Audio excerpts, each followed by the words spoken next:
Have you hit record yet, or? Perfect. Good afternoon, all. We are at the July 2025 Global Board meeting, and I will take attendance at this time, making note that Harold has already said that he would be late for the meeting.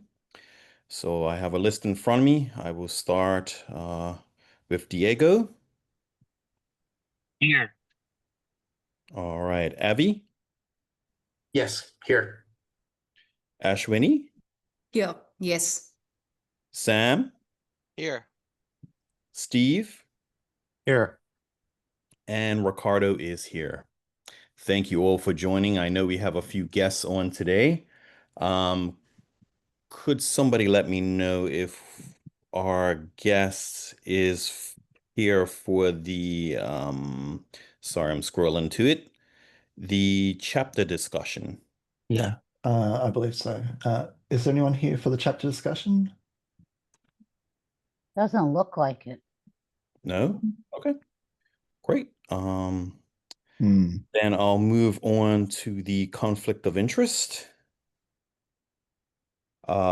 As the board consists of individuals from many competing organizations, OWASP and its board shall abide by all applicable antitrust and competition laws to avoid any perceived or actual conflict of interest or antitrust concerns under U.S. federal, state, or regulations. Only the published agenda shall be discussed or voted upon, or amended as below. If there are any conflicts of interest, board members are expected to disclose those conflicts of interest and must recuse themselves from discussing and voting. Would anyone like to make any of those known at the moment? Excuse me. Okay, we'll move right along then. Can I ask, are there any changes to the agenda? Okay. I'm not sure how useful it will be to discuss the charter if no one is here from the committee. Yeah. Just pointing Andrew, out. Avi, did you talk to Kyle to discuss the charter and make it ready? I did invite them in Slack last week, but obviously that wasn't received. Or let me have a quick look at the chapter committee. For the record, and I owe the committee an apology because I was delayed. Kyle responded to me last week, and I only got to actually write out the comments that we had discussed earlier today, actually. But I don't believe the charter is actually ready for a vote on it.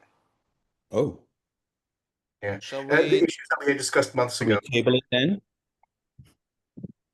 I So- would provisionally recommend that unless somebody from the committee shows up for a discussion. Yeah, I was gonna say we might want to wait until then. Honestly, I'd be happy to discuss it regardless if there are people from the board that have reviewed the charter and have thoughts on it.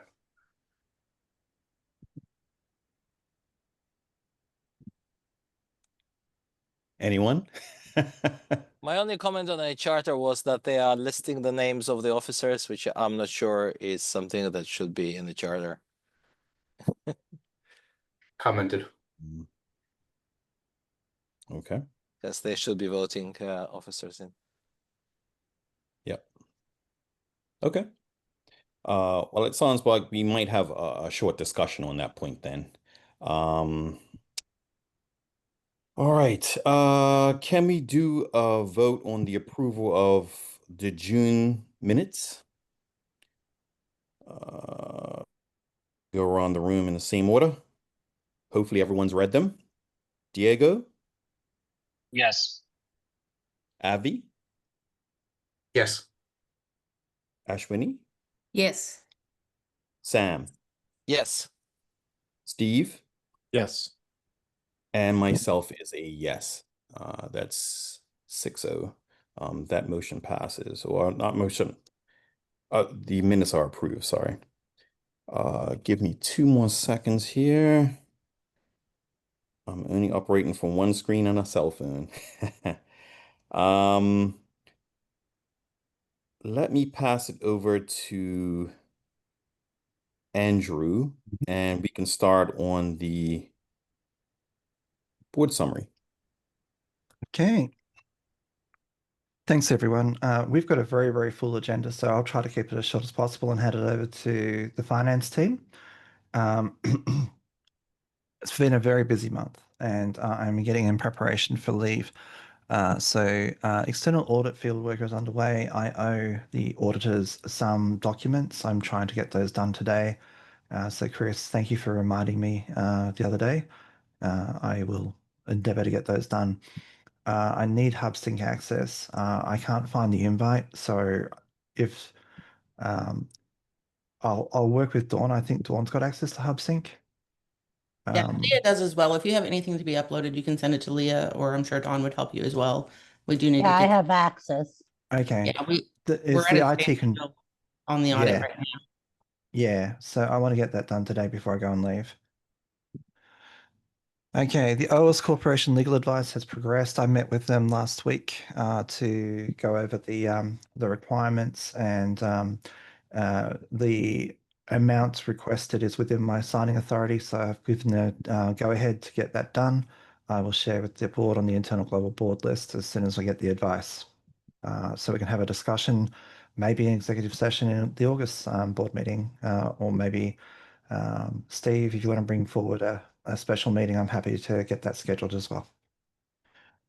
The OWASP VZW, the existing entity, we've been notified by the Belgian accountants that they wish to shut it down. We are out of compliance and we're out of time. So I'm moving forward with this. This is something we've known for some considerable time. I've replied to them 3 times asking for a meeting time, and they have not replied. I've just created a meeting time that goes from like 4 a.m. all the way through to 10:30 at night, just simply to try and find a common time with them. Hopefully we can get a time with them to figure out what their next steps are. My main goal is to see whether or not they will accept a check from the existing directors from ING to be held in trust for the new entity, so that the money that's in the ING account, which has been written off so far, can be transferred to the new entity once it's started. There is no new news on the the new entity from the Belgian government. I do have the form which allows me to search that, and I've been checking that daily, and there's nothing. We are not doing the project summit this year. There will be a bit of spare cash. Star is working. We've got to pay for the deposits for the 2026 version of the project summit, and we'll be doing that with the Open Security Summit folks. But our main goal this year is to deliver some form of project activity. Star has done a survey of project leaders of flagship and production levels, and in general, the project summit wasn't the preferred model. And so we need to delve in, maybe do a town hall and find out what the preferred model actually is. Different projects have different needs. Maybe we need to fund and create different types of opportunities for project leaders with the funds that we've got left over from the project summit this year. Alternatively, we could just simply take the money as into general revenue at the end of the year to help with the likely shortfall in our profitability this year. The new hire update. The positions have been advertised on the OWASP website and the Leader Slack channel. We've had several good recommendations. I need to progress those. I'm trying to find time with Harold to meet with we've got 2 excellent candidates for the marketing position who I wish to give final interviews for. I progressed with Deal. We have signed an agreement with them to get the ATS on board, but I can't start that until the early August. It starts on the month. So I can advertise on LinkedIn for the Director of Corporate Relations role and put people through this process to sift through the thousands of candidates we're likely to receive for such a role. The FOSDEM negotiations have started. We've met with them once. Sorry, Avi. Sorry about the hire update. Does that mean that what was the process right now if somebody wants to apply? I don't have anything to share them without, if it's not on LinkedIn. Yes, it's on our careers page. So if you go to the OWASP website, about careers, they're both advertised there with the job descriptions and how to apply. How to apply right now is just sending you an email? Yes, that's correct. Okay. So starting from August, we'll have a proper Yes. book. Excellent. Thank you. Okay. Considering that today is likely to be my last day of active work, I'm not likely to conduct any final interviews that will make a decision on the marketing position. So if you've got someone for the marketing position, you wish to push them through the LinkedIn process, I'll be advertising that role as well.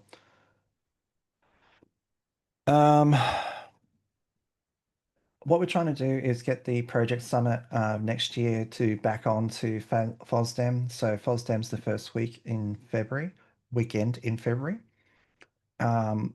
What we'll end up doing is making it, though, the project summit will be immediately after that. There is the open source security week in the week lead up to that. So we don't want to do the project summit to coincide with that, because if people want to participate in both the various events that are being held in Europe and our project summit, they will only have to be choosing one. So we want to deconflict that. So we'll go around and get that done. The initial website redesign will be delivered before the end of July. Yeah, Dawn. Sorry, FOSDEM, all the boards going to that? No, not all the boards, some of the board. Okay, because, all right, so we'll talk when you come back, because that's not what we discussed. Okay, so I need to Yeah, figure the at the budget. very least, I think Steve will go. Yeah. And then probably if there's a need, like we're staffing a table, we've got a developer room or something Yeah, we like got a that. bunch of volunteers already for that. That's easy. Okay, I Yeah. just need to know because the budget for how many board members will be going. Okay, Yep, thank you. no problems. Okay, so the initial website redesign we'll be going through. This is going to be delivered in stages in some ways. We've developed some of the content, some more content will come. So when it goes live, there will be less content than there is now, and we'll need to rejig the way that it works as it goes through and make sure that we don't lose any of our existing content, but that needs to be migrated to little subdomains like board.owas.org. Because otherwise we have to redevelop like 700 repos, and we're not doing that. We're having 20 odd pages in the new website to clean it up and make it look great. My main goal is to get that going live, and we can start building upon that first delivery. And so the main part of the web developers helping us will be over by the end of the month, probably. So if there's things that you notice that are missing that you need us to have back, Sam, I know you're really good at finding those, do let us know. Sure. Okay. Jira Refactor, I'll talk about that in a couple of slides. Working group request type has been delivered. The processes are in progress. Christian came back from annual leave last week. He's working on a process to build out working groups. They will be similar to the way the OWASP Top 10 project works, which is that they have a GitHub repo. They can manage all of their issues and project deliverables there, but it's also the website. So we'll end up with subdomains like funding.owas.org, which will take you to a website that is published by GitHub pages, and the working group will be responsible for delivery of those websites. Okay, the platform audit has been completed. I've got some slides on that. I'll talk about that in a tick. We are looking at the hybrid option for Global AppSec USA. This is to help with folks who choose not to travel to the United States, and those folks who have limited training budgets. Many of the organizations only have $1,000 to $1,500 a year in professional development, us included. So we're still planning on actually charging a reasonable fee for the actual conference itself. It'll be more or less the difference between our costs, such as food, will be deducted from the overall ticket price. It will not be a substantial discount. If you want a substantial discount, do the early bird registration that's going on at the moment. We've identified a badging program. We are in the process of setting that up. We'll roll it out initially to the events team to see how it works, and then we'll roll it out to more leaders as time goes on. It's not expensive, and it does do LinkedIn. So that hopefully will deliver something that provides value to the leaders at the very least. Once we've learned how to do it and do it via automated means, we might end up expanding the program out to include all of the financial members so they can have a badge on their LinkedIn. But for the time being, it'll be leaders. We've got 2,000 badges that we can issue, and we're proposing to issue about 800 of them. We'll have to work out how that's done. We are talking about the Monday CRM work management enterprise. This will actually replace a number of other programs. We are moving towards having fewer platforms that are more strategic to us. One of the things that came out of the audit was that the platform audit was that we really need a stronger process to say, why do you need this platform, and can you use an existing platform to achieve the same same goal? For example, we've got no badging program whatsoever, so we need to choose something. Okay. But when we've got an events platform, why do we have 3 or 4? So I'm just picking that one and not saying that we have 3 or 4 events platforms. What I am saying is we do have Sessionize, we do have Submittable. We will be collapsing that down to just one. So we have a travel agency trial underway. We've given access to all the staff. It has no fees. Where if you're interested in participating in the trial, I've got Harold to agree to be a guinea pig. If you haven't yet booked for AppSec DC, I'd like you to try this if you can. You'll still need to organize your own travel insurance, but at the end of the day, it allows us to provide metrics to the board on travel costs and break it down by individuals, and also set some policy in place about what sort of types of tickets you can book. So realistically, I think it's going to be a good thing, but we'll give it a go. So yeah, sorry, Ricardo, is you waving or clapping? Okay. Talking about board travel, can you please let Lauren know your arrival dates into DC if you haven't already done so, and if you haven't already booked, I know Avi booked last week. If you have not yet booked, please get onto me and I'll get you onto Navan. If you haven't yet booked, you need to make a booking because prices are going up. Also, the United States has just decided with the most recent budget bill that there is going to be a enhanced visa bill. So if you have to have a visa, it might cost you an extra $250 to come. That hasn't come into effect yet, but it's likely to come into effect early next year. So we'll keep an eye on that. For folks who are ESTA, you'll be fine. I think. I only heard about this the other day, so who knows what's happening. Dawn, do you want to just talk about WASP and the board election process? Okay, WASP Awards is out. It's open like usual. It's really sad. As of this morning, there was only 200 and something votes. I will keep posting everything and sending it out. It's a continual process of, OWASP elections.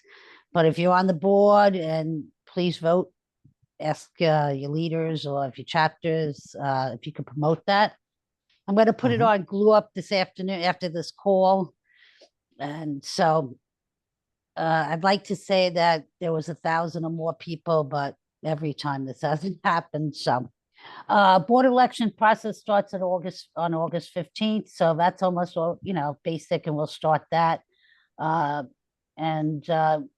we'll just go through the process, with what we have. So yeah.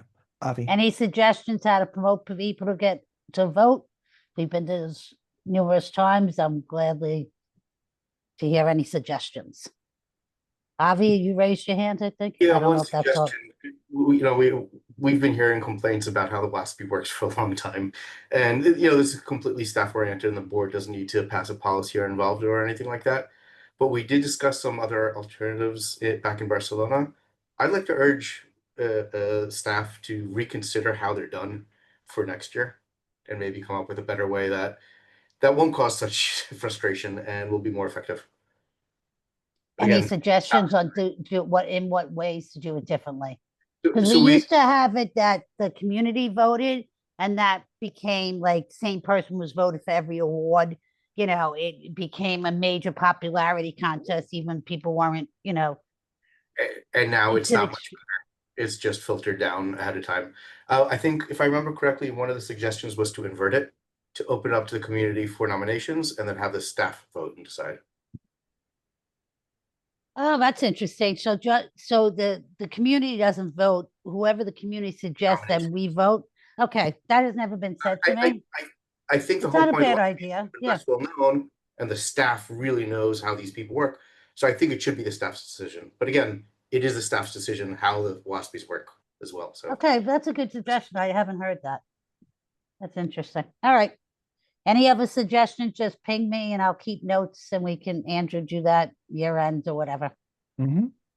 Okay. Any other questions for anyone? For this? Okay, I'm done. Okay. So I spent a good part of the week while most of the staff were away, just after Independence Day, refactoring Jira and really looking at our chapter processes. Our chapter process didn't actually enforce one of our policies, which is that leaders must be members, and this was actually causing a huge delay. If a chapter leader wasn't an OWASP member, there could be up to 5 chapter leaders who are in the same position. We were creating those leaders on the fly, creating up to an hour's worth of work for one ticket.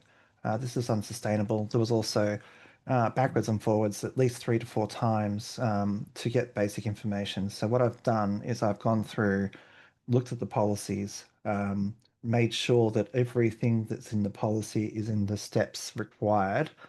There is one thing. Dawn and I don't agree on it. I'm not going to air our dirty laundry here, but at the end of the day, basically, we need to get to a place where chapter tickets don't take a long time to do, where we should be in the process of encouraging chapter leaders who want to have a chapter. We should basically have the position that they've got 90 days to hold a chapter meeting, give them 60 days to get it all up and running, and 30 days to actually hold a meeting. If they don't do that, then we take the chapter away from them. But we should assume that they want to actually have a chapter meeting, and that's one of the reasons why they want to form a chapter. But it also brings up that there are certain types of chapters, in particular student chapters, that are just not functional. So I'm going to go to the chapter committee next month and ask the chapter committee to conduct a review of the operations and functionality of student chapters. There are a lot of people who are just starting student chapters to put on their resume to say that they're a chapter leader and not holding meetings. Alternatively, they hold one meeting, ask for a lot of money, up to the maximum amount. We don't know if they're holding a meeting, and we don't see them holding another meeting. So it could be just a way of getting $250 out of us.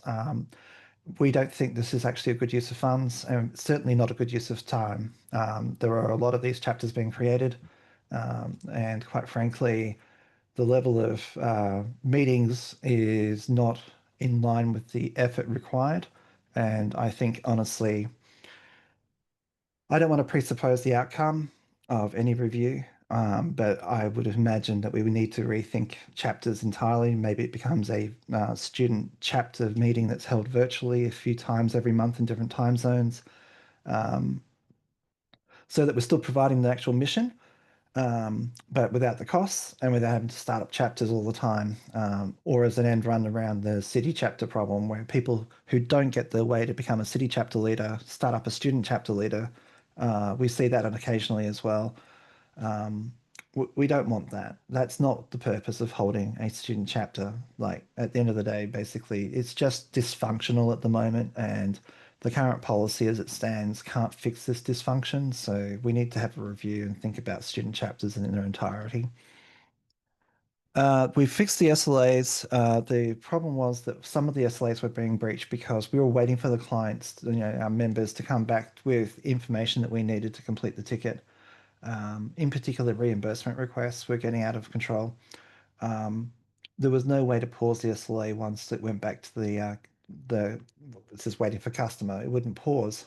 And so we were breaching tickets left, right, and center. So any sort of metrics that I was trying to give you about breach information would have been incorrect, particularly around those sorts of tickets.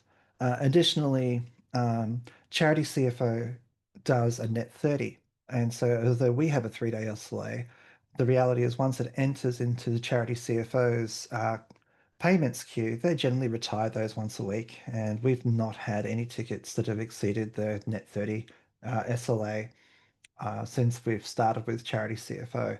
So reporting on reimbursement tickets SLAs is actually really quite complicated. So we're trying to figure out, is there a better way to host those tickets in their own area, or move the other tickets that are in that type into their own area. For example, events are also in that bucket. And maybe we just need to rename that particular project reimbursements or expenses or something, and have a different SLA for that, so that essentially the breaches only occur if it's truly not being paid on time. Generally, our payments are paid within 14 days. We've got net 30. So I don't think we've ever breached our net 30 in the time that I've been executive director, except for where people haven't provided us the information in a timely fashion. And I can't tell you whether that's on us or them, just simply because of the way that SLAs were managed. So I've fixed that. I've put a warning. So Jira will automatically Slack us when a ticket is about to go breached, and hopefully then people can take action to resolve that before it becomes breached. So hopefully we'll have fewer tickets that are breached in the future. I do wish to thank both Dawn and staff for picking up whilst Hayden was on annual leave. In particular, Dawn worked over some weekends, really got our number of chapter tickets down. So thank you for that extra work. That was not asked for and much appreciated. So thank you to both Dawn and staff for helping us out there. That was really good. I am looking at building out a support website. This will be either help.owasp.org or support.owasp.org, and it'll basically give you how to claim expenses, how to create a chapter, and you can just look at the instructions, and it'll tell you everything you need to do to get it right. And hopefully turn some of these tickets around to be more self-service, and so less likely to be rejected, more likely to get processed by us on time. And so that's coming within the next couple of weeks. We need to get we need to get more articles written, and we'll get those written and published, and we'll get out there. So that's using Confluence. We get that for free, so no additional costs to the organization. We're just using our current platform for that. Okay. We are actually doing quite well, again, because of the work that Dawn and Star have put in. The reality is, the main thing I really want to talk about is, yes, we met it 405 times and breached 171 times, but that doesn't match the perception that's out there in the community that we're not doing well on chapter tickets. We are working to improve that by improving our processes. But one of the things these metrics don't tell you is just how many members we have. And I think, honestly, as GlueUp becomes more and more accurate as the months go on, the number of members has fallen. And so we need to do a membership drive. I'm planning on doing a membership drive in September. If anyone's got some ideas around what they think a membership drive should contain, please let me know. And with that, I'd like to just sort of say, are there any questions? Because I will be away for a little bit. Please talk to Dawn if you need me. Yeah, Avi. Membership drive. Are we doing one at the OWASP Village at DEF CON? I don't know. At the end of the day, it might be a bit tricky just because of we haven't really planned on having Wi-Fi there. So I think, honestly, we could GlueUp has discount codes and all sorts of things that we could do. But if we're going to do one in August for DEF CON, we need to plan for that like today. We are planning. I don't have the exact details, but it is part of it, along with being an uplift likely for the fundraising t-shirt designs that we're sending out. So like get both is kind of the idea to incentivize. And then there's another very last minute collaboration with a big fan favorite from the InfoSec community with Uwu Underground. They're music based. I'll come back with some more details of how we're planning that. Yep, Sam? Yeah, I just wanted to add a comment first that we probably don't need internet if we have QR codes or stickers for QR codes for the OWASP village at DEF CON. I got a LAN cable, Star, a LAN connection, so I got you. It's just and I've worked with the mass team to lock down receiving the credit cards on a burner phone. It's ridiculous the amount of effort going into just receiving money. But we have filed with the state, and I will make the most out of my ability to solicit donations in the state of Nevada while I'm there. Awesome. Thanks very much, Star. Two questions to you, Andrew. Question number one is about Monday CRM onboarding, because you mentioned contract has been signed. What's the situation with Copper CRM? Are we still using it, and what are the plans to phase it out? Okay, so we do need to get the data in. We've got some of the data for members. In fact, I'd say all of the data that we really need in GlueUp for membership. But there is a lot of project leader and chapter leader tags and groups that are not in anywhere. We need to get that information across, and we also need to get the sales pipeline reconstructed in Monday CRM. So it may take us up to 12 months to get off Copper. I don't envisage us getting off before we've got the data out. At the end of the day, we don't want to have a repeat of when we moved from Salesforce and we lost a lot of data. That was not a good time. Right. And the second one is on the digital badging, because as you know, I've been doing some form of digital badging for a while, so would like to volunteer and help out. I think is it Lauren and Star working on it to see if I can offer my assistance in making sure it works properly. No problems. Lauren's on leave today, so if you could just work with Star, that'd be awesome. But it's really Lauren's suggestion as to the platform, and it's really, as I said, we're trying to roll it out for the events team first to see how it works, but programmatically we do want to get it out to all leaders. Great, thank you. Okay, let me just make sure there's no more slides. Oh yeah, the platform audit. I've already cancelled. I've asked Star to cancel Calendar. We're moving to just one thing, which is Calendly. Monday CRM has forms, so we'll be moving off Wufoo. Copper, we've just talked about. Kaiza is Intune. We've already got Intune, so we'll be sticking with Intune.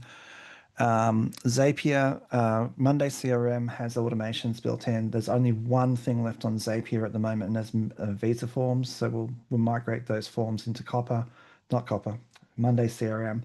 And Submittable is already on the way to being cancelled. That'll become Sessionize. So the combined savings is only $9,448 a year. It was worthwhile doing this, but I think the main thing that we got out of it is we need a procurement policy that really enforces people to funnel into existing platforms rather than picking up new platforms willy-nilly. Okay, so there's that. Just to give you an idea, our overall software budget compared to having an office is negligible. It's not a major proportion of our expenses. This is not an area that we need to be able to remotely collaborate all around the world with all of our volunteers. We need these platforms. I honestly think that we're doing quite well to have a bill that's under $100,000 a year. That said, could we do better? The biggest bills are Meetup and Salesforce for Slack, then GlueUp. We need a membership platform. We need Meetup. For the time being, we're trying to get GlueUp to actually do the chapter stuff. Once GlueUp has the ability to do chapters properly, we'll have a look again and see whether most chapters need Meetup or not.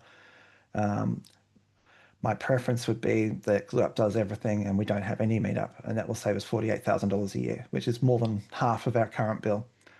So to give you an idea that we could make major savings if we could do that. I know many people are wedded to Meetup, but at the end of the day, we're a nonprofit and we've got to think about, if we're trying to save money, this is the way you save money.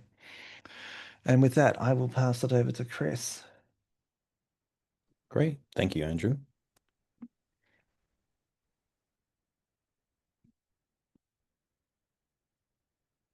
You're muted, Chris.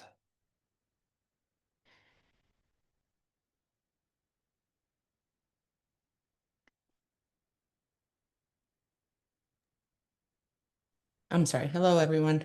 I'm going to share the June financial reports. Can you all see my screen? Mm-hmm. Okay. Going into the statement of financial position, I'm just going to scroll down to the bottom. Our total net assets for the month of June decreased by about $120,000.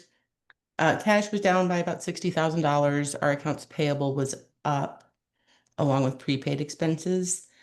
And the most significant change in the decrease of net assets was we began recording expenses related to the Israel AppSec coming up. Okay.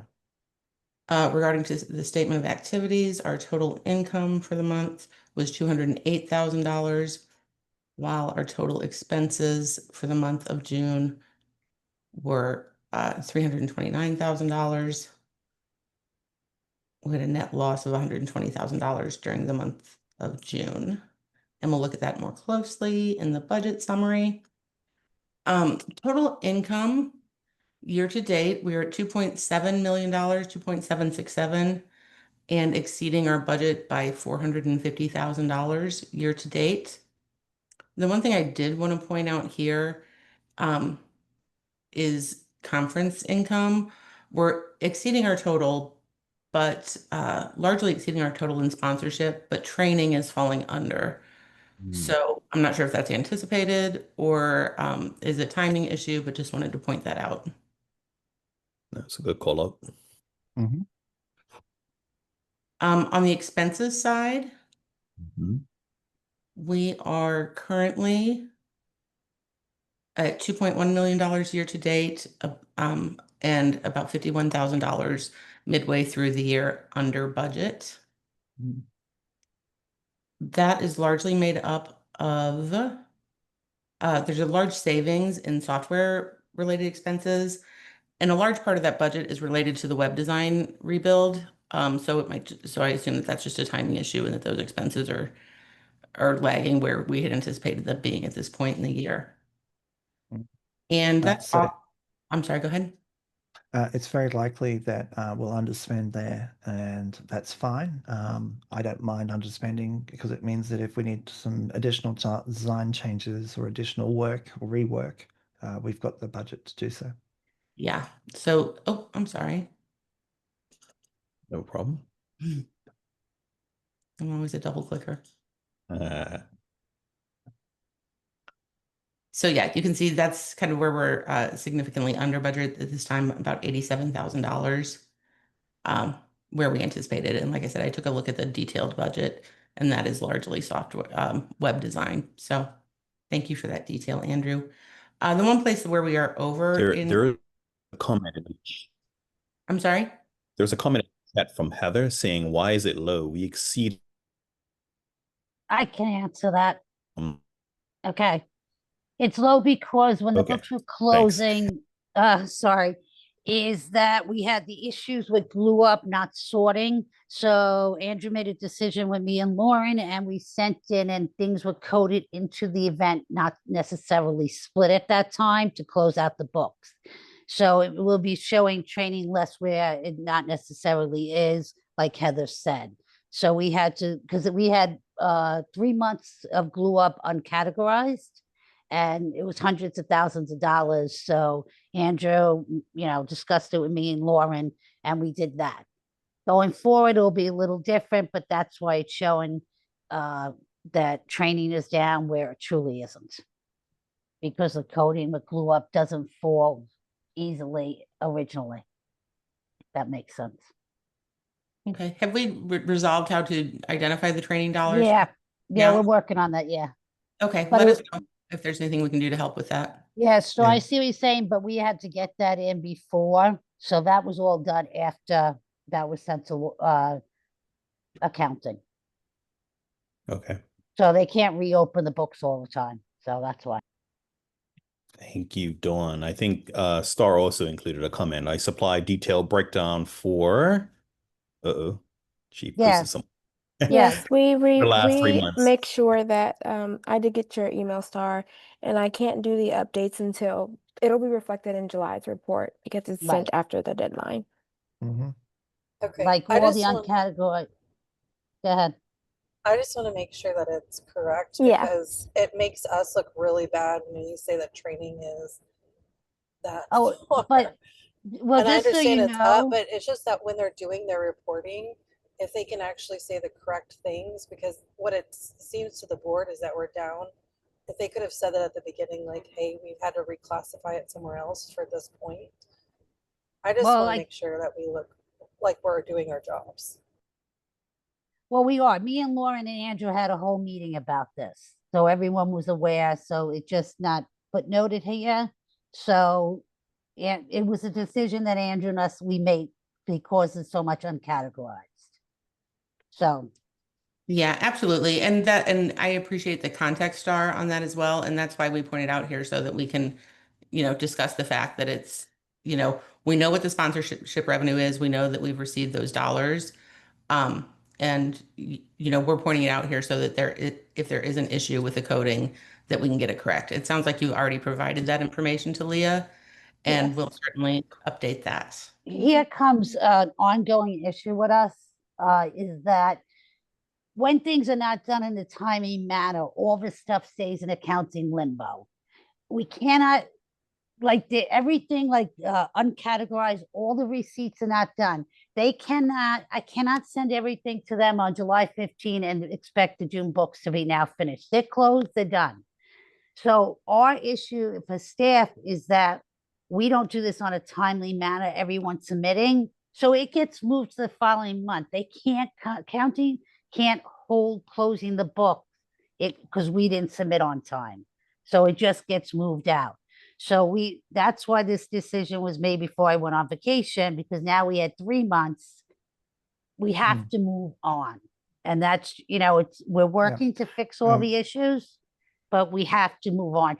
Accounting can't hold it past the 7th. So that's why all this stuff stays in limbo. Sam? If that makes sense. Yeah, my question is, or maybe suggestion, because obviously if the problem here is identification of income coming from GlueUp, Heather Star, maybe do we have a report based on the training places, right? How many seats have actually been filled versus total number, and then we can just look at that percentage rather than looking at the budget value. Yes, Yeah, Star so has already addressed that in the chat. And I've got a process moving forward. And I think it's for reconciliation processes, we kind of have to stick with what reconciliation reports come from the bank and from Stripe and the things that are financial in nature, and then ensure that they balance. So a report for training seats, that could work, but also it could introduce problems that we weren't expecting in terms of accounting. Now that the process is solid, I don't think we will have this issue after July.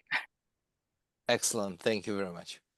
Very good. And yeah, just to clarify, everybody, typically on the 6th or 7th of every month, we have to start reconciling all of your accounts in order to get you your financial reports on time. Anything we receive after that is certainly classified and corrected, but it'll be reflective in the next month's report. We just can't restart the process continuously during close because it has to go through about 3 different levels of review before we actually issue these. So I appreciate that input from y'all. And again, this will be corrected next month. I'm glad that we moved it from uncategorized. We know it's conference income at this point. And again, we'll have it broken out with the information you provided, Leah. Yeah. So Leah, have you had a chance to log on to Citizens to see whether or not you've got access to the money market accounts? I have not. Okay. One Don't second. worry about it. Yeah, when you get a chance. I just want to make sure you have access because I granted you access and Chris access. So Well, if you need something, I have access if Andrew's not on vacation.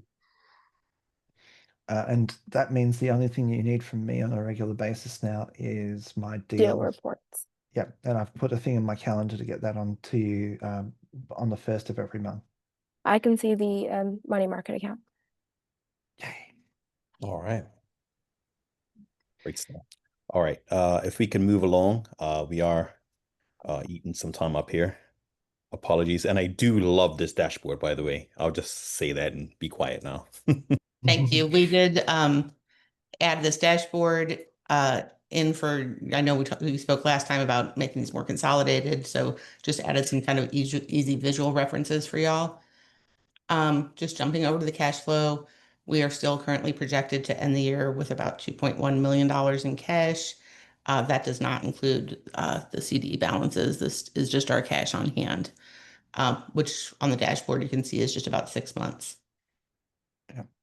I spoke with our banker, and he recommends that we actually do a additional CD or two at the end of the year once we've actually paid our bills.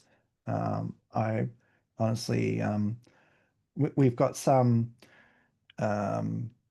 big bills coming up, and I'd rather not have our cash tied up in CDs until then. But at the end of the day, the CDs are paying for themselves quite nicely. So I like them, but at the end of the day, basically, we won't be doing anything about that until the end of the year, and we'll take advice. Yeah, that was my next question, is kind of an investment plan.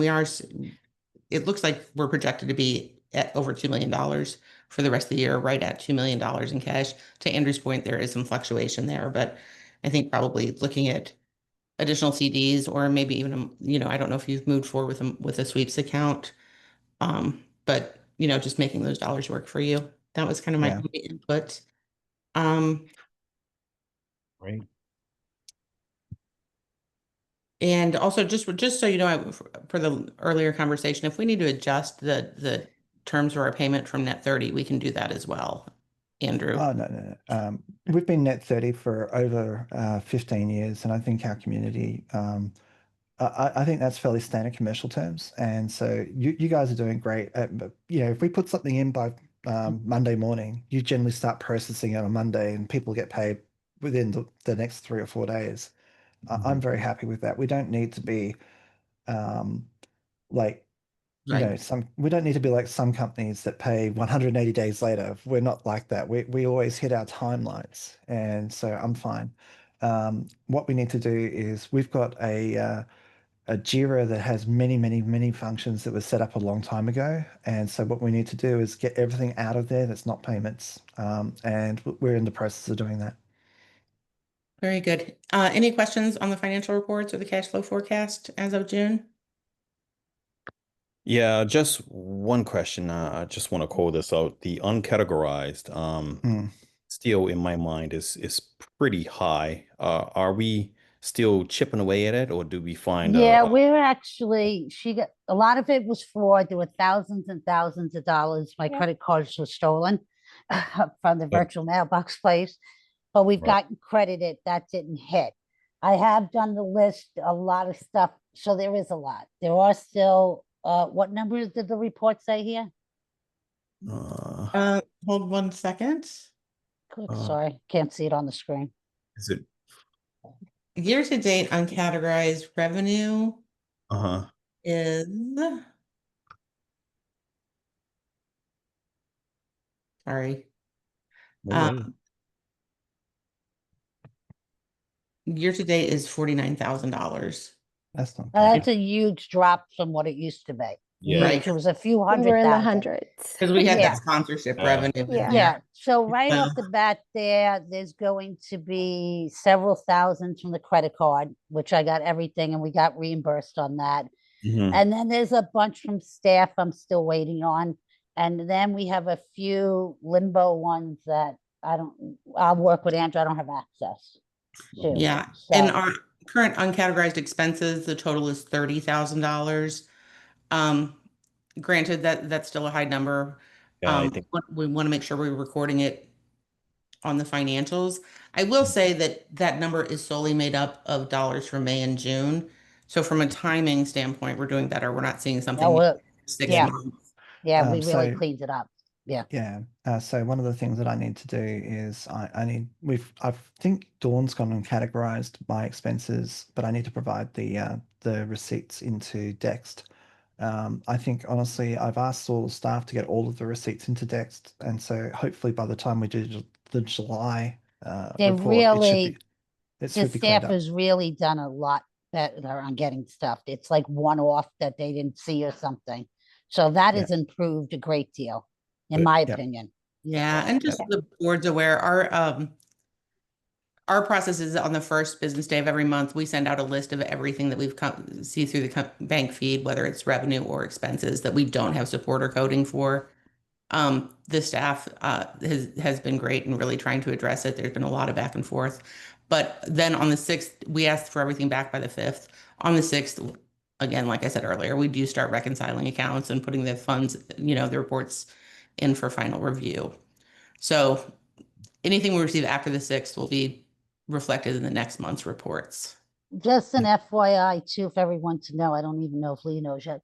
We are also having some issues, I call it Stripe limbo. People are not paying in the right bank account, but it's Yeah. not coming up since glue up. It's not a glue up thing, but since we changed some things, I didn't even know this other section was there. It used to be called uncharted something sources. We found some others, but people are saying they paid, and I'm waiting for several sponsors who said they paid to where they paid, because I cannot find theirs. And I truly believe it's because they paid into the wrong bank account. And if it does, Stripe can't match it to an invoice. It kind of stays in limbo. And a lot of them I can find, but if it doesn't match, they refund the money back to them. So we have some issues. We were able to match a lot of them, but there's still a few out there. Just an FYI on that. Okay. Yeah. Thank you, Dawn. And one more question, really quick. Do you have everything, this is to Charity CFO, for the audit? Are you getting anything in a timely manner? And is information being... That's on me.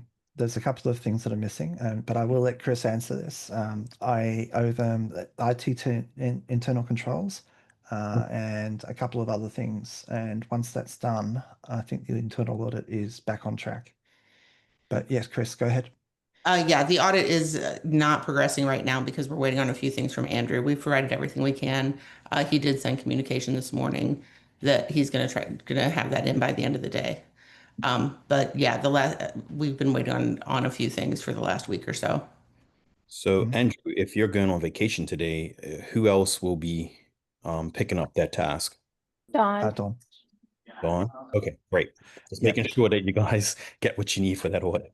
Yeah, absolutely. Yeah, there is a concern that if we want to be as efficient as we can with the auditors because they have this time blocked out for us and they're gonna move on to other things if we don't get them what they need, and then our audit's going to drag on for quite a while, and there's going to be some extra fees from them probably as well. Okay.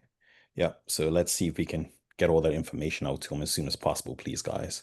Yeah. And Dawn and Andrew, if you have any questions about anything that's outstanding or you need anything uploaded, Lee will be happy to help you with that. Yeah. I'll also be sending a follow-up email to you guys in regards to the 990 requests, because those are also on the portal now. Okay. Dawn, I noticed that you needed to talk to me. Let's talk and I'll get onto HubSpot with you and let's get the documents that we need. Good. Good. Thank you. Okay. Yeah. In the interest of time, thank you all very much. Is there any more questions before we move on? Great. Andrew, would you mind? Oh, great. Excellent. I think you missed one. There's something up if you just scroll up just a touch. Yeah. The working group requests and approvals. Okay. I noticed that there were the funding working group, and I'm particularly interested in to see where we are with them and the proposed 25th anniversary. Of course, all the groups, but in those in particular are of interest to me. Yeah, so the funding working group, we've got Andrea, Harold, and myself working on that one. What we need to do is actually establish our first meeting and actually hold a meeting and start working on it. We're going to invite Arunish into the working group because he proposed a budget working group. His working group was basically incredibly broad and very much overlapping with what the funding working group was going to do. So probably instead of having two very closely related working groups, probably bring him in and get his energy involved in the funding working group. And if there's anything that's relevant that was in his working group proposal, maybe bring that into the funding working group as well. But we're not trying to expand the scope overly much. What we're trying to do is get into donations, corporate supporters, and other things that could bring additional income in. He was also talking about managing expenses and things like that. And quite frankly, that's starting to usurp the board's role and the staff's role of setting budgets and approving budgets and things like that. So I don't want to end up with working groups that are perpetual, and I think his working group was very much going to be perpetual. Whereas we're really trying to find a better donations platform. That's one of our original goals for the funding thing, and also drive the value of the EAR project with Jerry Hoff for corporate supporters. Okay. All right. The 25th anniversary working group, we need to find people for it. So yeah, Arby. I just want to point out how amazing it is that the community had such rapid uptake already. Submitted several proposals, and the fact that some of them are denied also shows that it's not just rubber stamp deal every month. So I'm really impressed by this. Good. I'm glad. It's been, I think as long as they actually now deliver and actually meet and do things, I think that's the important thing. That's a very important next step. And Steve is asking for a marketing group update as well. Working group update. I don't have any update for that one at the moment. I think honestly, it'd be really good to make sure that we have a marketing staff member on board to be the liaison to that group. But at the end of the day, I understand that one of our favorite people, Brian Reed, is maybe more available than he might have been in the past. So I'm going to touch base with him and see if he's still interested in helping with that group. But if anyone's interested in doing the marketing side of things, do let us know. Okay. Great. And there's one more in there, the certification working group. Oh yeah, Ashwini, not Ashwini. Goodness. Shruti has asked for this one to be created. She's wanting to drive forward, and her deliverable, and it is a single deliverable, is to try and do a certification program within 12 months. And I think that's definitely doable with the right support. What her first goal is to develop a body of knowledge and then start working on questions around that body of knowledge. So I think it's a really good way of actually managing that. Avi. Sorry for always being the one to jump in. About the certification working group, the idea is for it to do the work and come back to the board for approval, right? Not to just roll it out. Yeah, at the end of the day, it requires significant funding, and we don't have that in the budget. And not just that, it's a strategic decision. Possibly policy even. Yep. Okay. Great. All right. No worries. And let's move on to the new business. We obviously don't have the any guests here that we can have a discussion about this, and I suspect we probably can table this one for August. Yep. Do you just want to have a quick vote on that? Yep. Okay, let me just get out my list here. Sorry, quick question. Has anybody else reviewed that and want to discuss it? I admit I have not. I've taken a look at it, and it looked pretty straightforward to me there. So yeah. Okay, because I called out a lot of issues with it as a charter stance. Okay. Is it possible to get because I can't see comments on the document. Yeah, me so too. if people have made comments, I don't know what they are. Really? Why can't you see the comments? Is it like a There are permissions issue? comments, there are lots of them, yeah. Oh. Do I need edit access to see the comments? I'm not sure. I'm providing it to you now. Okay. Should There you be go. able to have their reviewer access, should be enough. Okay. Yeah, now Okay. I see the comments. Thank you. But basically, it's a slight modification of the previous charter, which doesn't really align with the structure of the way a charter should be. Was my main takeaway here, which is what we had mentioned last time. So I made the comments, but I think at this point it's just really a question of taking Kyle and the rest of the committee and walking through what it should look like. Mhm. So you're proposing a working session? At this point, I think it makes sense for me and Sam to work with Kyle and the other officers and walk them through it. Okay. I owe them a big apology because I was very delayed getting to this from when they emailed me last week. Took me another week to get to see it. Yeah. No worries. Life. All right. Let's table this for August then. So we can get up to speed with any changes and then have a vote then. We need a motion to move it to the August one, right? It's a simple table motion, so it doesn't need a second. I don't think it just needs a majority of the board. Okay. Let's vote real quick then. Diego, Yes. Avi, Yes. Ashwini, Yes. Sam. Yes. Is Harold here yet? No. Okay. Steve Yes. and myself is a yes. So we will discuss this in next month's global board meeting. All right, let's move right along. Time is ticking here. This is a discussion on the 2026 board elections and director qualifications. Can I just point one thing out before you guys have this discussion? Sure. It's, August 15 is our announcement of the new election. And if we change the rules mid-election, even if it's just the announcement of it, I think it would look bad in the community's eyes. It may be too late for 2026. And I don't want to stop you guys from doing the things you want to do. But I'm just going to give you the advice that I think it'd be a bad move to modify the director qualifications in the middle of an election, starting from August 15. So if you're going to do it, get it done via e-vote in the next couple of weeks, or don't do it at all until next year. Yep, agreed. That said, another thing that I left off, I'm kind of halfway through it. That's still on my plate, and I hope to get that to y'all back to you ASAP. Okay, thank you very much. Before we continue, Dawn has her hand up. Excuse me. One question, Andrew, because you might not be, you'd be like verification. If they make changes and doesn't it, what happens if it affects the bylaws? Can you make changes and not submit it to the state just quickly? Like the bylaws are not part of the policy review.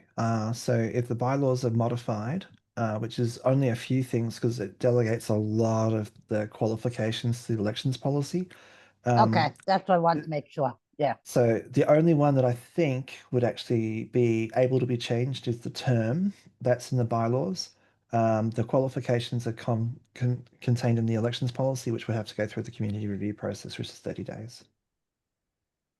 All right, so 30 days, you're not going to make it then because it's already passed for August 15th. Correct? Okay. Am I correct? I think that's my interpretation. I'd like to hear Okay. Sam's. If we hypothetically get consensus on this, while it would not take effect by August 15th, if we publish this as the policy that will be going into place, I think there's room to discuss that. I just want to say that, if I would really only support any kind of change if there's an active threat against the election process itself. In my opinion, it's just too close. If we have an active threat, if we know of a threat against our elections, then I would be in favor for that. Yeah, I agree. This is also bylaws modification, and also need to make sure it aligns with Delaware rules as well. I think we just established it was a policy that's being done, not the bylaws. Okay. Just to clarify. Okay. When do you come back from vacation, Andrew? The beginning of August. I'll be back on August 4. Okay, so you'll be back before election. Okay, thank you.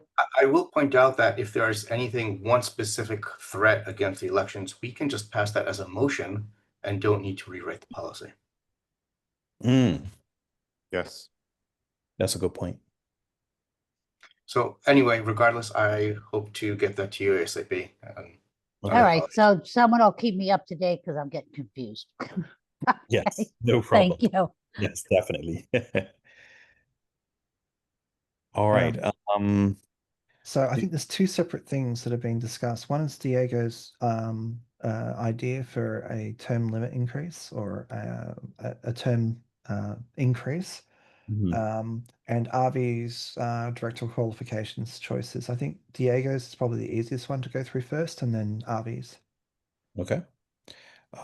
Diego, do you want to Yeah, brief us? the idea, and after our discussion on last meeting, I think it's better to maybe change for 3 years instead of 4, if it's doable, because it's also gonna affect the bylaws and the change, but not for this election. Maybe for the next year or next election.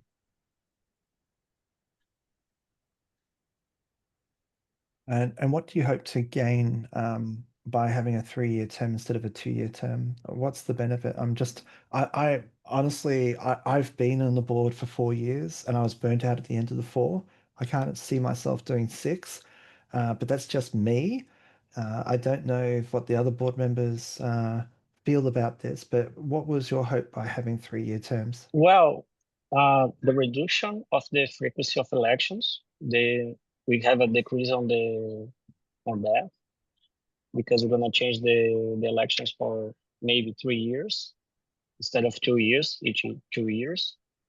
And also have again a grandfathering for the new board members that gonna join the OWASP.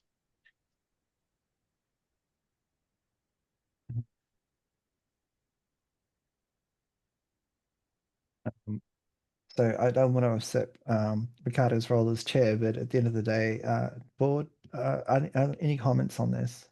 Yes, sorry. Any comments?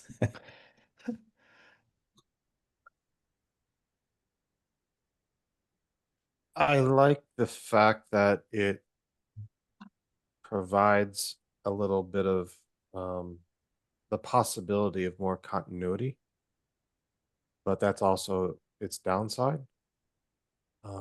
So if As the more board is time. going in the, what's that? There's more time in that case. Yeah, as a board member, it does take a long time to enact the things that we've all collectively run on, right? It does take a long time.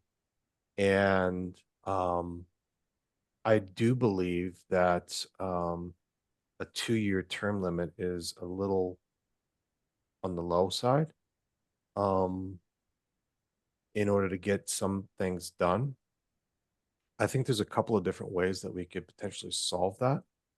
One is obviously increasing the term limits, which again will allow that board member to, have more time to, implement whatever it is that the community voted that person in for. But at the same time, if you have somebody that's kind of gone, that's doing some stuff that the board or the community is not very favorable for, that would take an additional action from the board to get rid of that director.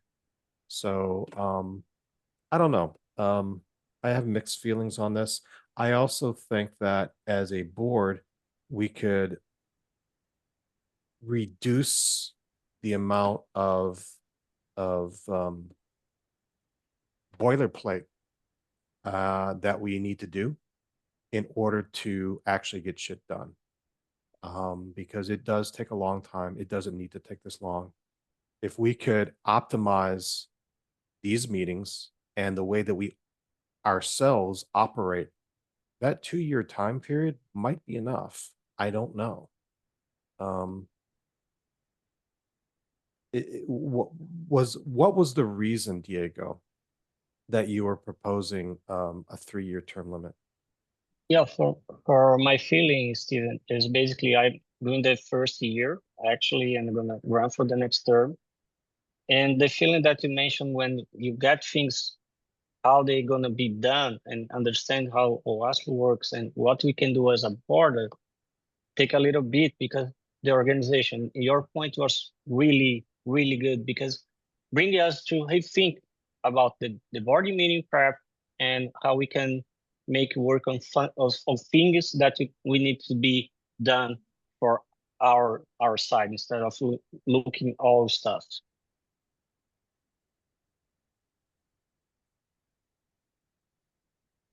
I'd like to say I completely agree with what Steve is saying. I really like, Diego, that we're rethinking how the structure is. I like that we're rethinking that. That said, I want to re-emphasize and double down and double vote on what Andrew had said. 6 years is a very long time, being my 4th year right now. I think 4 years is a long time as well. 2 years, I think, is a good balance. It does give us continuity, so every new board will, by default, have some people carrying over. And it does give the community the opportunity, if somebody is not functional or doing things against the spirit of the community, 2 years, sure, you could do a whole lot of damage in 2 years, but if you're not doing anything, the community can vote you off after 2 years and not 3, which is already much longer. So there is a balance here. I think the direction for the solution should be, as Steve says, let's make those 2 years count more. It's funny, during the first hour of this meeting, which was, as Steve called it, boilerplate, I was already thinking we need to discuss this. I didn't call it boilerplate, but we basically go through the same stuff the first hour as last meeting and the meeting before that. So I agree. We could definitely make it count more. The prep meeting could be shorter. There's a lot of things we could do to optimize that. I agree. So one of the things that we could do, I don't want to derail the conversation about the term limits, but maybe if we pre-recorded our presentation to the board and get Charity CFO to do the same, and then just have questions from the board, so you're actually doing, like you're watching a video before you come, and then you bring questions to the session. Would that be helpful? I'm up for trying that. Okay. I would be in favor of that, and it would incentivize. Here's the thing: if we've got a 2-hour board meeting, we're going to want to fill it with stuff.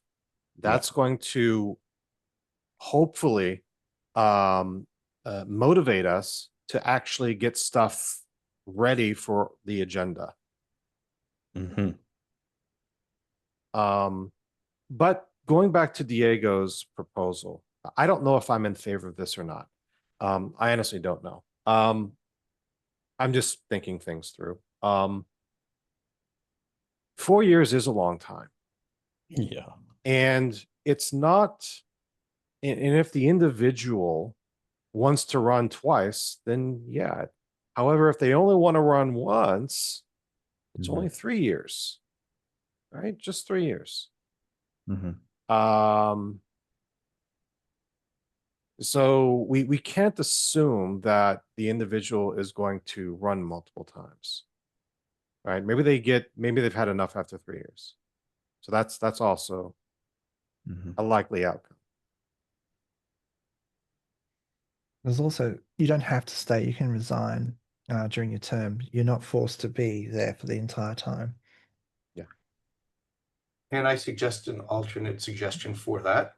What if instead of extending each term, we up the limit of 2 terms per 10-year period to 3 terms in, I don't know, a 12-year period? So you can potentially be on the board for 6 years, just it's 2 years at a time. Would that be more interesting? I haven't given it much thought. It was really awesome. Oh, so you're talking about, I think it's like what, 4 years in a 10-year period or something like that? That's the current term limit, right? You can have 2 elected terms in a 10-year period. Point of note, both Ricardo and Diego can bypass that because they were pulled in in the middle of the election. Yeah. So you're saying you're instead of upping the term limits, you're suggesting maybe extending the amount of terms so they could run 3 consecutive terms. Another one. Instead of the term length, I'm talking about upping the term limit, 3 term limit. Okay. Good. Star, I'm flattered that I said Yeah. at the same time as you. Again, it's a thought. I haven't fully processed it. I hear things better when other people say it.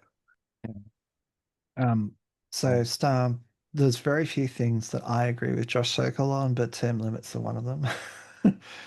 I actually helped vote that one in. Yeah, So because there the used to be no term limits back then.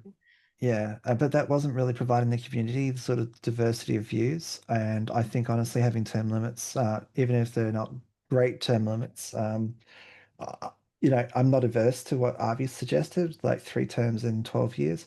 But to provide the community some turnover of the board, I think is important. You get diversity of views with people coming with fresh ideas every so often. Definitely need to have some cap. There's also the potential stranglehold as might happen.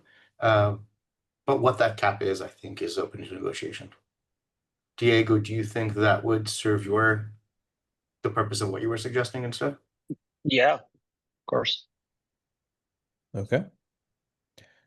Steve, do you also agree with what? How's that meet with? So I think that kind of, yeah, it does, and it has the additional what your suggestion was, right? You increase the amount of consecutive terms from 2 to 3, keeping the limit to, keeping each term to 2 years. I think that also has the additional benefit that while this is to a large extent a popularity contest, people could fall out of favor overnight because of whatever reason. It's an incentive for that director to show up, to actually, provide something that the community can kind of rally behind. And it's just one more opportunity in a 6-year period of time to make that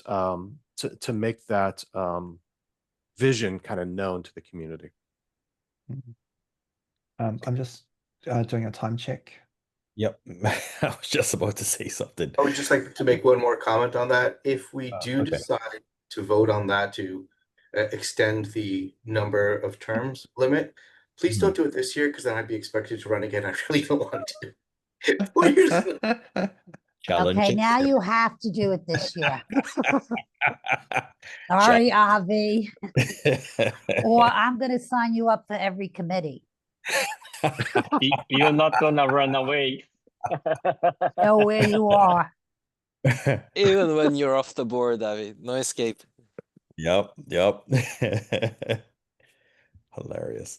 All right, guys. I think what we can do is if there is some interest around this idea, the way that Evie and Steve have just described it, then maybe Diego, you can maybe bring a motion and find a sponsor for next month. That will give some people some time to think about it as well. Okay, I will do that. Yep. Okay. The second part of this was you, Evie, with the qualifications for directors. Did you want to go through that and just? So as said, I'm still working on that, and it's got delayed. With apologies, I will try to get that to you all for review rather soon, and I assume there will be some in-doc discussion. Okay. Sounds good. We will look forward to that. Then I suggest we move on to the next part of the discussion, which is about the Europe entity.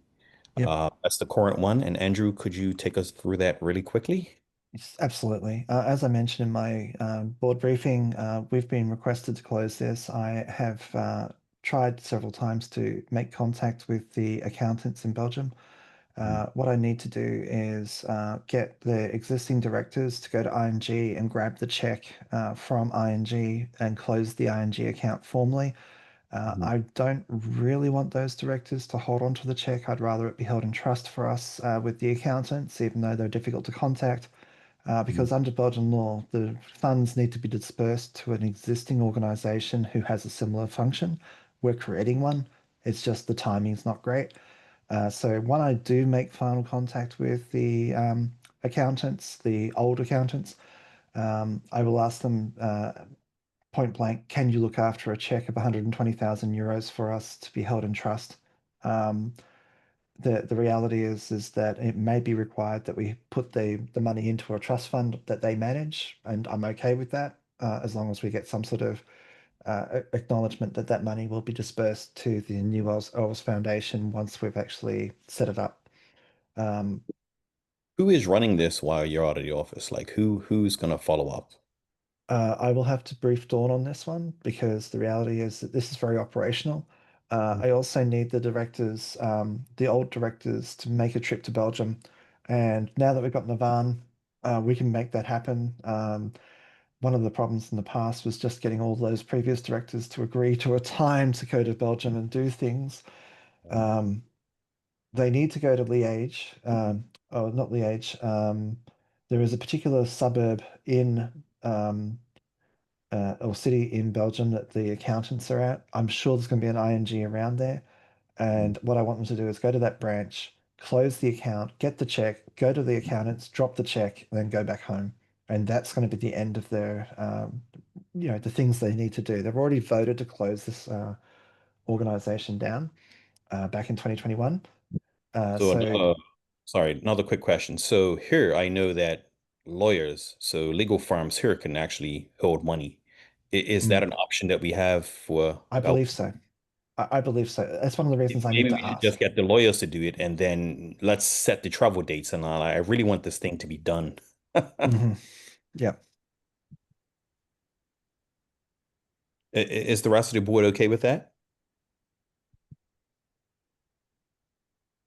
I'll take silence as yes. That said, generally, I would say it's operational. So yeah, okay. But I don't.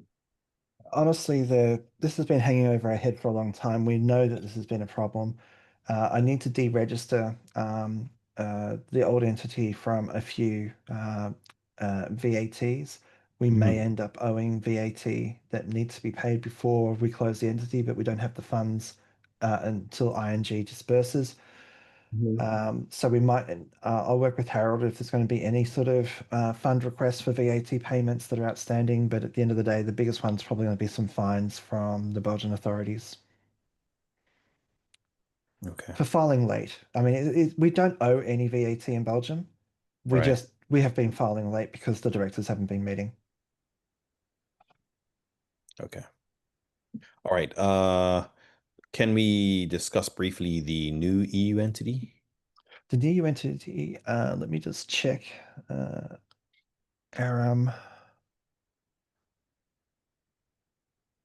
board private.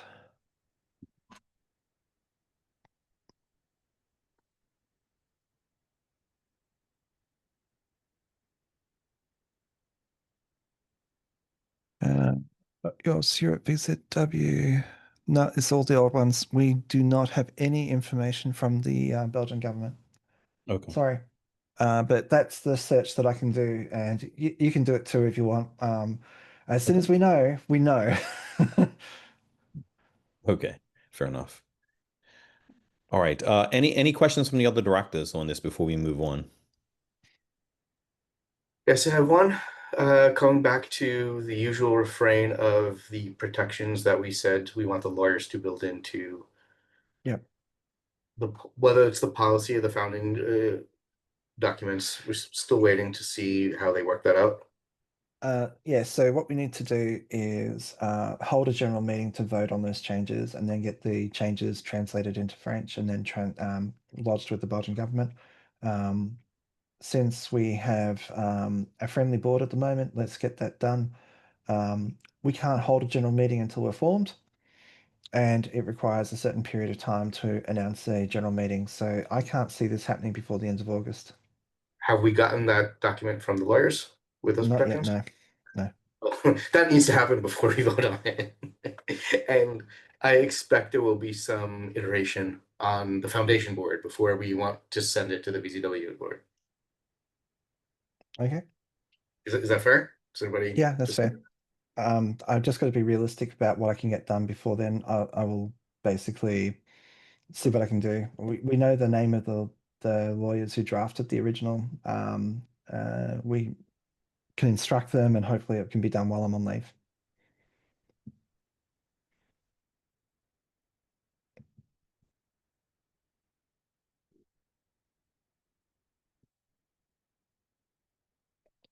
Ricardo, you're muted. Sorry. And is someone going to be checking on this while you're out? Maybe Dawn or someone else? I could give Dawn the search form, and because realistically, what we need to do as soon as the entity is formed, Maxim has power of attorney to go and open an account. We need to open an account, a bank account, and we need to schedule a general meeting. Okay.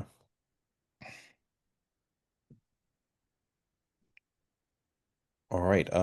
Anyone else before we move on? Okay. I'll take silence as nope. All right. The 25th anniversary. I see we have a working group there. Yeah. Andrew, did you have something in mind for this point or?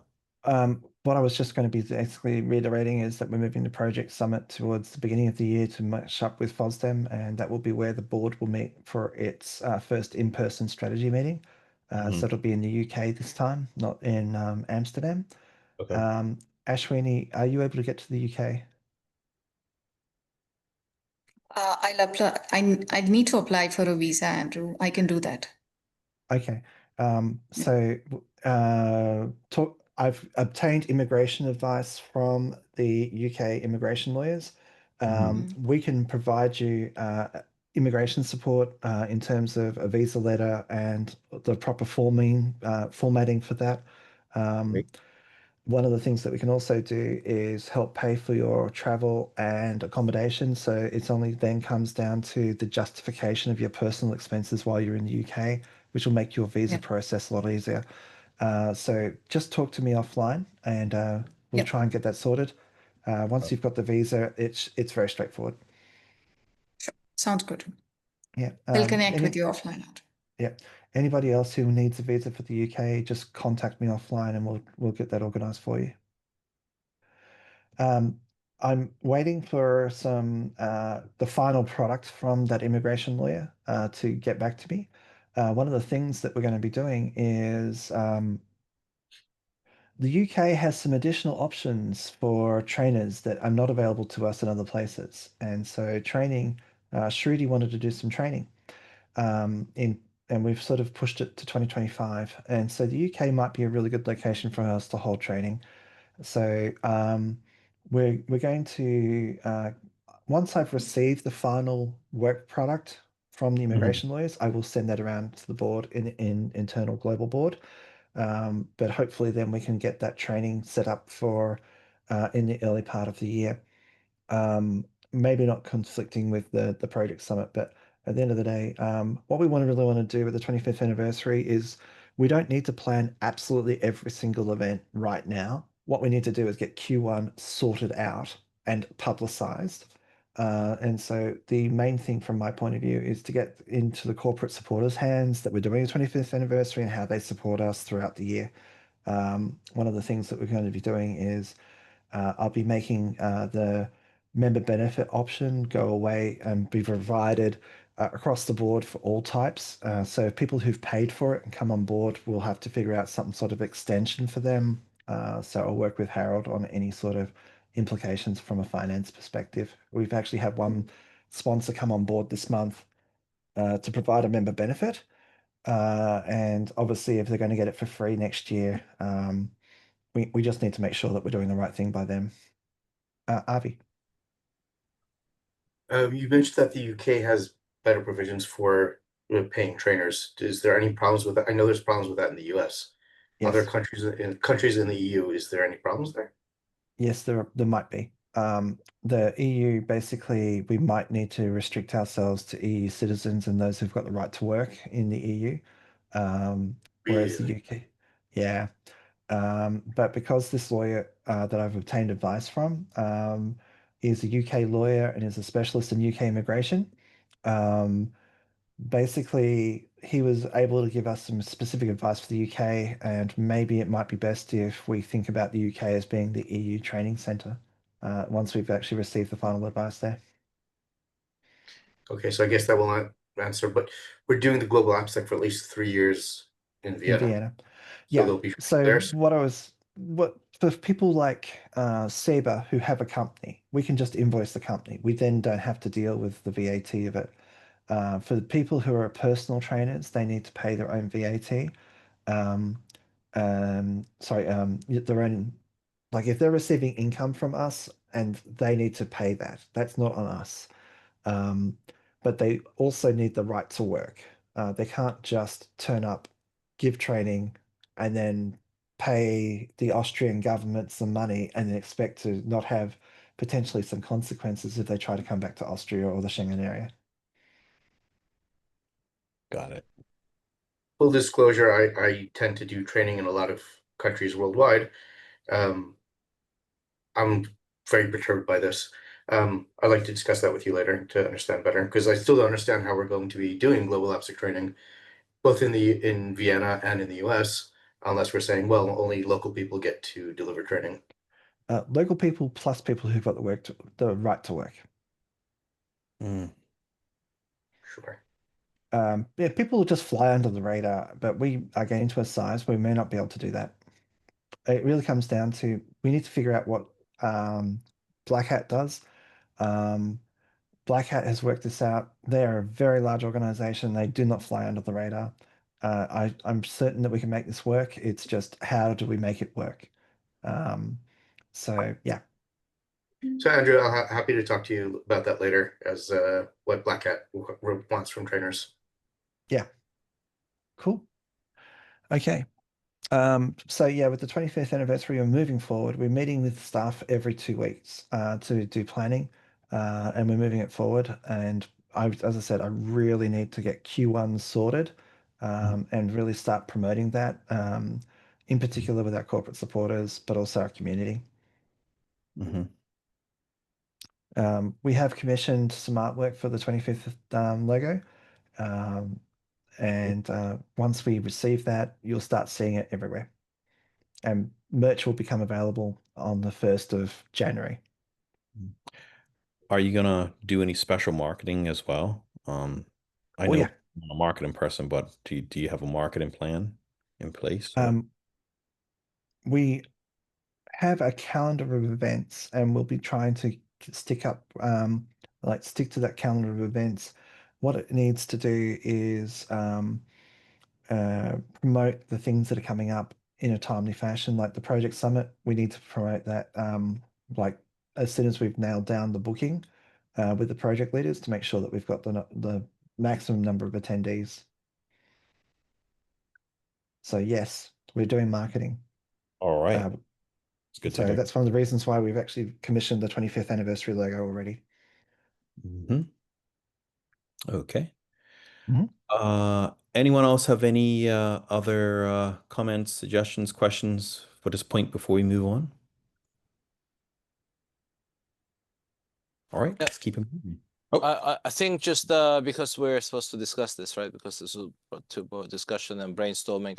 Andrew, because I know obviously that you're brainstorming several items to put on a plan. Are these available somewhere like on monday.com to bring to the visibility of the board? I need to do a cleanup of monday.com. Our enterprise plan goes live on August 1st, and once that happens, I can collapse a number of the projects that have a limited number of items in them into one project. And there is one there for the 25th anniversary, and so I'll make that available. All of the board are members of the monday.com work management function. I believe you can see our board. If not, I will make sure that you can, and you can provide information and feedback there. But it will be when I get back on August 4th when I clean up Monday CRM and Monday, because that's when our plan goes live. Cool. Okay. Yeah. Once it's on monday.com, I think probably would be good to have a look at the plan. Yep. Altogether, right? Because at the moment there are lots of things that Andrew you're brainstorming, but I think strategically it would be good for us to look at the plan and see what else we can add, or which ideas we can add for the 25th anniversary. Yeah. That sounds good to me. Yeah. Harold's here. Yes. When do you expect the working group to be formed? Probably when I get back. I need to find some volunteers. It can't just be staff. At the end of the day, we need to get some volunteers as well, who are motivated. If any board members want to be involved, that's a good one. As I said, we do hold a staff meeting every 2 weeks on this, but whether we then invite people to that meeting so that we don't end up having too many meetings, that's an open question. It's just that we do need to meet up. Yeah, Heather's got a good idea there. One of the lead people at the AppSec Barcelona for the volunteers, he is wonderful. I'll reach out to him. Yeah. Oh, sorry, Heather, could you reach out to Andres, please? Yes, I can. Thank you. All right. Sam, did you have anything else or? Not on the 25th anniversary. All right. Then I would suggest we move on to the next part of our discussions today, which is the OWASP badging program. I would honestly like to see this implemented. I know you touched upon this earlier, like the first half of our meeting. Andrew? Yeah, so basically what this is through the program is going to be Certifier. It's about $3,000 a year. And what it will do is you can do your own designs and code it up. I've asked Hugo to provide us graphics for this so that it looks good. And what you end up doing is you can put it on your and get QR codes for whatever you want to do, and it'll take you to a verifiable badge. But also, you can then, like, for example, have different levels of badging. So, say, for example, you might want to have a lifetime, a 1 year, a 2 year, a student. And you can identify the people through different levels of badging for the same type of thing. You can also go ahead and say that they've attended things, which I know that Sam's got a process for attending chapters through his little blockchain thing, which is fantastic. But, I'm not looking at doing that with this right now. This is essentially like you're an events committee person, or you're an OWASP leader, or you're a chapter leader, you're a project leader, you're a board member, you're a staff member, that sort of thing. It's for members. Oh, Just for members for now, because we want to see how the program works. right. We haven't had a badging platform before. We chose this one because it has an API, and we should be able to, make it work. And then lastly, you can put this directly in to LinkedIn, which I think is one of the biggest things. We've looked at a number of different platforms, and some of them are like they can go on your website or whatever. That's okay. What I'd really like to do is be able to get, like, for example, a corporate supporter badge saying that you're a current corporate supporter, and they can put it on their company page. So it goes directly onto LinkedIn, and then it becomes a click, and you can actually then verify that this is actually something that's actually currently available. The biggest problem for us is this becomes a bit of a management nightmare unless we can automate it. So that's part of the deployment process in this first year is how do we automate this so that, say, for example, you're a project leader, you get a project leader badge. You're a chapter leader, you get a chapter leader badge. You're an event committee person, you get an event committee badge.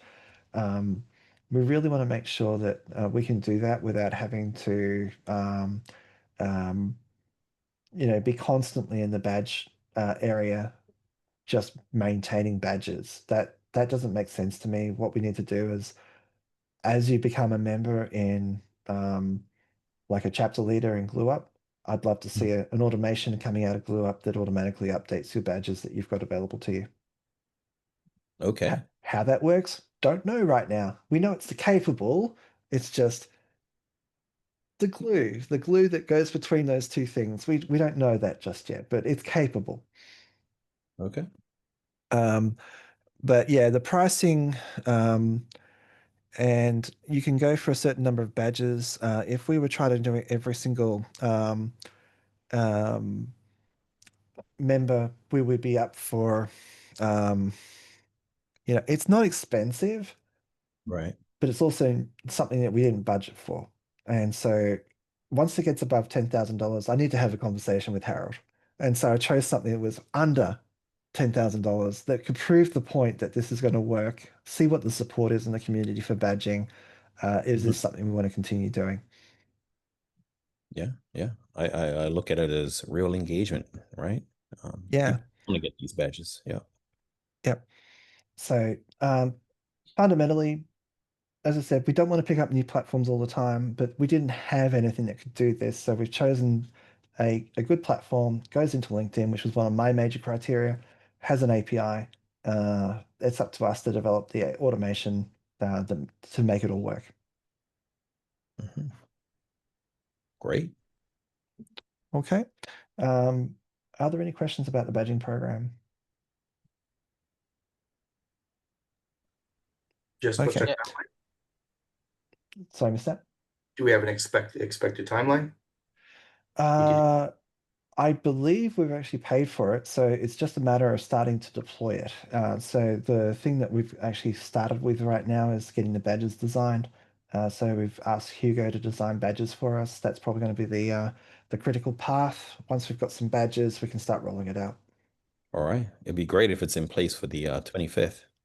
Oh yeah, I hope so. Goodness, that's a few months. That should be added right to the list of things, right? Like an announcement, or maybe even if not for Vienna, for DC. I'll see if I can work with Lauren once she's back. See if we can improve it and automate it. Most importantly, and GlueUp actually does have a membership badge, membership verification. I think someone did ask because they needed it for work or for something. If OWASP provides a certificate of membership, and actually I found one that GlueUp provides, and I said, well, you can just screenshot it, and take the screenshot as evidence that you are indeed an OWASP member. Yep. It's good. Cool. Other than that, basically, it looks like this is going to be one of those things that can provide greater community engagement. I'm looking forward to seeing how it works. All right. Okay. Let's move on to our last item here, which is a motion to move the board meeting 3 hours earlier. So we traditionally start this at 12 p.m. Eastern. It's 1 p.m. by my time. But since we have so many different folks from around the globe now, we were thinking about shifting it a few hours to help some of those folks. And it was decided that at board prep that 3 hours would work. So that would be 9 a.m. US Eastern Time. So are there any questions before we go into the motion, concerns? Anyone? Oh, I see there's a comment. First question. This winds up late at night for Andrew instead of early in the morning. Does that work for Andrew? It does, yeah. One of the things I generally go to bed about 9:30, 10 o'clock. This is only putting it like at 11 o'clock start. That works for me. It means I only have to stay up for an extra hour. Okay, good comparison, Jen, for that. Does it work for Charity CFO? Well, they're 1 hour earlier, so that's like an 8 a.m. start. In combination with the pre-record, it probably would be okay. I will get back to you. Okay. Good call out, Avi. I think Diego is okay. Ashwini is celebrating that. Harold is okay. Harold, are you okay with that? Thanks, Diego. Works for me. Yeah. Yep. Okay. And Steve, you okay with that? All good. Need guests for whatever reason, committee members or leaders, whatever, that are, I guess, on the West Coast would be the more challenging area.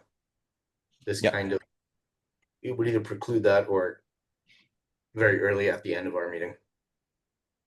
Yep. Yep. But So the it other should thing, be enough notice that people won't be too inconvenienced. If you know the time, then you can essentially manage it, right? yeah, But I'm just thinking about, us who need to be here every month to do this. And I'm just trying to be fair and reasonable to those folks. But good call out, Abby. Thanks. All right. For me, Let's it might have a clash, Ricardo, because obviously it will fall at 2 p.m. in the middle of my working day on a Tuesday. So I might have some meetings during that day, during that time. okay. Because that's I know, for example, I have regular weekly meetings which are at 3 p.m. UK time. So which means I might only be able to join for 1 hour. So it might be a little bit challenging for me. Okay. Appreciate that, Sam. Yeah, let us know. I think I want to try it for next month, Yeah. if that's okay with you. It's the middle of my workday as well. It'll be 10 a.m. for me, and I have nothing but morning meetings because I do a lot of work with Europe. And by the time the afternoon rolls around, my meetings get a lot less. So it's going to be a challenge for me as well. But And like I said, cool. just trying to be fair for everyone. And can I ask a question? Probably, Andrea, people have been doing this for a long time. Avi, you been around for the last 4 years, but I went back to as far as 2019, 2018, and even 2017, and I can see that the board meeting tradition has always been at this time. It's been held at noon Eastern time. Was there a particular reason? And I think we're breaking like a 20-year-old tradition here. Don, yeah, Don, you might have something, Don. Yeah, back then they always did 12 because there were a lot of people from California, West Coast. It was 9 a.m. So that's why it was always done that way. yeah. When I was on the board in 2015 to 2018, we did experiment with moving it around just to spread the pain. But once I moved to America in 2017, it went back to 12. I think they tried it like every third month they would switch it. It just didn't work because I guess people were used to it. They like better the set time, whatever time it is. Historically, the board has been heavily weighted towards the US, or in some years even completely US centric. I do like this because it opens up to, well, the rest of the world. And I think this is something that will need to be considered or at least addressed by every new board at the beginning of every year. Yep. Depending on the makeup of the board. The makeup of them. Yeah, I totally agree, Abby. Yeah, maybe have it as alternating times, right? Maybe have it at the specific time, like at the odd months, and a different time at even months, something like that. Yeah, I mean, we can certainly try. So they will work around things like regular weekly meetings for people like you and I, Ricardo. Yeah. I know I have to rush and block off my calendar now. It gets filled up pretty quick. So yeah, let's try it for next month. I won't say it will stay like this forever, but I do want to give folks, especially those in time zones where it's very late right now, ease a little bit of the pressure off of you and have it at a more reasonable time for you, quote unquote. All right, let's dive into the motion. Let me read it. Resolve that from August 2025, the OWASP Board of Directors will hold its regular monthly meetings at 9 a.m. U.S. Eastern Time on the fourth Tuesday of each month until further notice. It's sponsored by myself, Ricardo, and seconded by Diego. Let me get my list of directors going around the room, and I would like to vote on this right now, starting with Diego, Yes. Avi, Yes. Ashwini, Yes. Sam, Yes. Harold, Yes. Steve, Yes. and it's a yes for myself, Ricardo. The motion has passed.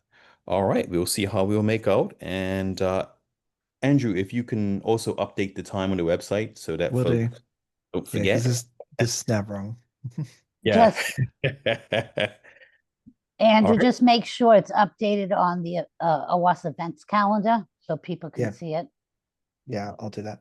Thank you. And also have a note of during the Washington DC conference, right? We also have a public board meeting for November, right? But that's Can we? Yeah, we generally reschedule the in-person board meeting to be the right time for the actual in-person one.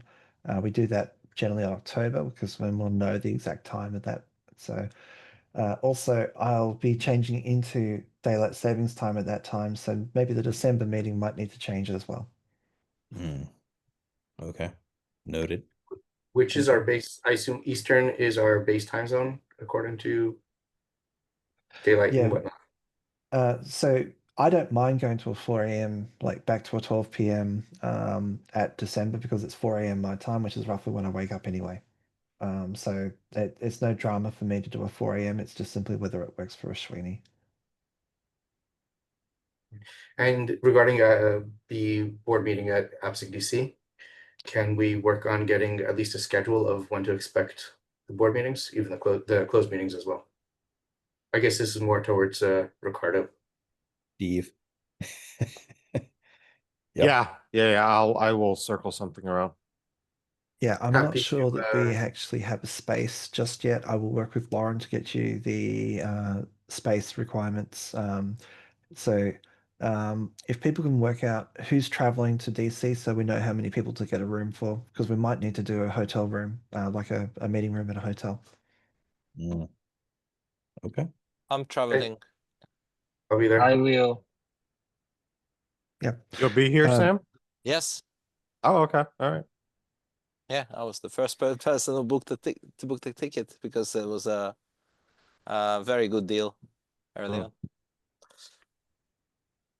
I think Ricardo won't be able to make it, right? But I'm definitely coming. That is correct. All right. Are there any more comments, announcements, or any other business before we close out? We have about 5 minutes left. Dawn? If you haven't voted in the WASP awards, please vote. Oh, okay. Absolutely. Thank you, Dawn. I have. All right. So let's move to adjournment. And let me just confirm too, there's no executive session, right? There's no executive session. Okay, great. That's perfect then. Sorry, Steve, didn't you say there was something you wanted to discuss? Yeah, no. No.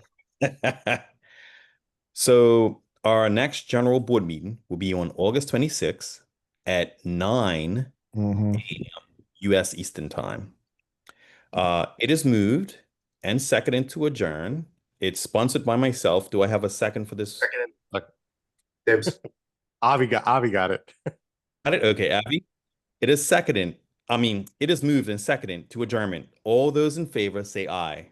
Aye. Aye. All right. Thank you very much. You can stop the recording. Everyone have a great week. I am going on vacation. So is Andrew. So you enjoy yourself, Andrew. I know I will. See you guys next month. Thank Okay, you. thank you. All right. Thanks, everyone. Happy Bye. Thank holidays. you all. Cheers.